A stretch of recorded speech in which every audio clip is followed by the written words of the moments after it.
yourself saying that about your children. I just don't know who you are. Spend time being aware of their uniquenesses. God has 6.7 billion children, and He loves each one of His children uniquely, according to that child's uniqueness. No child has the same story of salvation when they come to the Lord, because God loved and wooed each person who became saved in a unique way, according to that person's needs and desires. Listen to Psalm 139, verses 13 through 16. This is King David praying to God. Listen to what he says. He says to God, "For you created my inmost being. You knit me together in my mother's womb." In other words, he's telling God, you created my uniquenesses. You knit together my soul. You knit together my psychology when I was still in my mother's womb. He says, "I praise you, for I am fearfully and wonderfully made." We're going to be learning later on in the fall about our own uniquenesses. There's going to be a couple of sermon series we're going to go through talking about self-awareness. But self-awareness is critical, because when you look at how beautiful you are, you can praise God and say, "I was fearfully and wonderfully made." Your works are wonderful. I know that full well. My frame was not hidden from you when I was made in the secret place. In other words, God saw what you were going to look like when you were being made. When you were being conceived. When two cells became one cell. And then one cell became two, and then 4, and then 16, and then 32, and then 64. God knew what your frame was going to look like when you were just two single-cell organisms becoming a single cell. It's amazing. When I was woven together in the depths of the earth, you saw my unformed body. Some Hebrews used to believe that a spirit pre-existed the body before conception, and that the spirit was actually made in the depths of the earth. So here's David even going a step further, saying that even before my soul became one with my body, you knew about me. Get this. All of the days ordained for me were written in your book before one of them came to be. Wow. That's how much God knows about you and how unique you actually are. I used to be told, and you've probably heard this before, that children are blank slates. And it's our job to begin imprinting good things upon their lives. Well, that kind of scares me a little bit, because I'm not the only person imprinting things on my children's lives. And even if I am, sometimes I'm not imprinting good stuff. But according to the Bible, according to Psalm 139, children are not a blank slate. They're a book that is pre-written for us to read and to study and to memorize and to learn. They're not blank slates. They're pre-written books. Study your children. The next letter is I, and I feeds off of A. It is individually love them. Many of you have heard of this book, The 5 Love Languages. What a great book. What I got the most out of that book was this, that when we love people, we tend to love people according to our love language and not theirs. In other words, sometimes when I want to show hard love, I show him love the way that I prefer to be loved. It just comes natural. I am a person who loves to receive gifts, and I love to receive praise. But Kimberly is a person who loves deeds. She would prefer to do something than, I compliment her, and it doesn't mean as much to her as if I go out and fix the fence and feed chickens. But I want her to tell me that she loves me and to give me a gift. So study your children and learn them and figure out what their love language is, and love each one of your children individually. You can't love them or teach them according to how you would prefer to be loved or taught.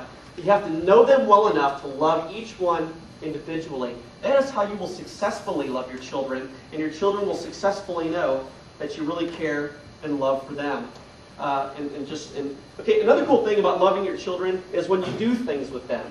You love them according to the things that they would like to have done with them. How many of you have ever seen some of the commercials or the public service announcements from the Fatherhood Initiative, the National Fatherhood Initiative? 1 or 2? Well, I'm going to share some of these with you. These are good examples of fathers loving their children the way that they need to be loved. Steve?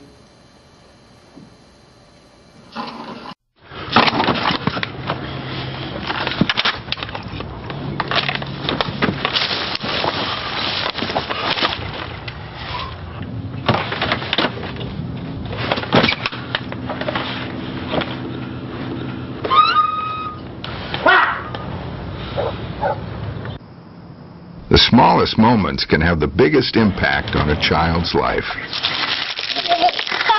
Take time to be a dad today. Oh, those boys are much too much. Those boys are much too much. We got the spirit. We're hot. We can't be stopped. We got the spirit. We're hot. We can't be stopped. We're going to beat them and bust them. Beat them. The smallest moments can have the biggest impact on a child's life. Let's get a little bit rowdy. R-O-W-D-Y. Take time to be a dad One more today. time. Oh, those boys are much too much. Those boys.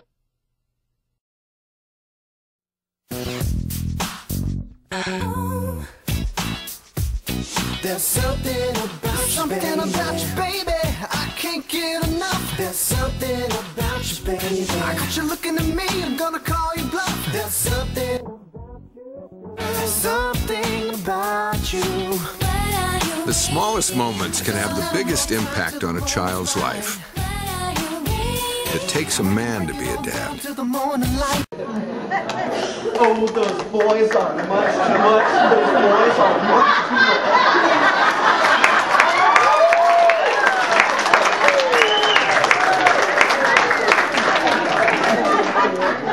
I was going to show y'all some videos that we have of the Best Family's Friday night pizza night and dance party, but my agent told me that I really ought not to do that. But you know, those are really good examples of things that you can do to turn that train around, to love them individually. You blew it, and you apologize to your kids, and then you do something crazy with them, and they'll never forget it. And it doesn't matter if your kids are 40 or if they're 4. There's always time to turn it around and do something with them that they'll never forget. And you do it something fun like that, and it'll change their lives. And then they'll find themselves doing stuff like that. Probably the thing that influenced my life the greatest as a father was the father dancing with his daughter. And so I find myself doing crazy stuff because 8 or 9 years ago I saw that video. So do some of that stuff, okay? The last letter is the letter N. The letter N. It stands for nurture their strengths. Again, parents, you've got to know your children. You've got to know them well enough to know what they're strong at and what their strengths are. Sometimes you can use this one to help them in school. A kid might not be very good at math, but they might be really good at English, and so you find ways, and they might be really good at science, and so you find ways to take a strong area and set it on top of the weak area and give that weak area more flavor and help them to grow.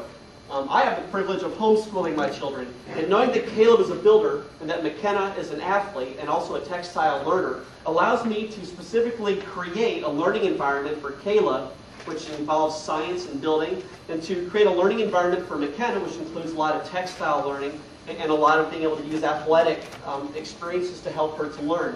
Knowing your children's strength is a very strong thing that you can use to parent them. Even if they're 40 years old, grandparents, great-grandparents, you can use all of these skills regardless of your children's age.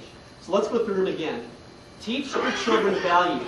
The best thing that you can send them into life with is character. There's nothing better that they can have in life is character. And to know that you taught them character is what will even make them stronger. It'll come back on you. The next thing is being responsible with your own behavior. Be careful what you're doing around them, mind your manners, and realize that things that you do now are going to come out in their own personalities 20 years from now, 15 years from now. They're going to resent you sometimes when they find themselves doing something that they saw you do that they don't like. A was awareness of their uniqueness. Realize that just as God is parenting 6.7 unique individuals, you're parenting 2 or 3 or 4 unique individuals. You've got to make yourself aware of their uniqueness so that you can do the next one, which is individually love them. Love them the way that they need it, not the way that you need it. And then nurture their strengths. We all have strengths. Some of us are even becoming more and more aware of our strengths in recent days, and you will in the fall as we begin teaching some self-awareness things. But work on these with your kids. Take this piece of paper that you have, stick it on your refrigerator, and pick one to work on this week with your children. This will help you to reap huge blessings in your family, but also allow your children to reap huge blessings in their lives, and they will love you even more for doing it. Barb? Excellent. So good. After hearing that, how many would like to have a do-over with childhood?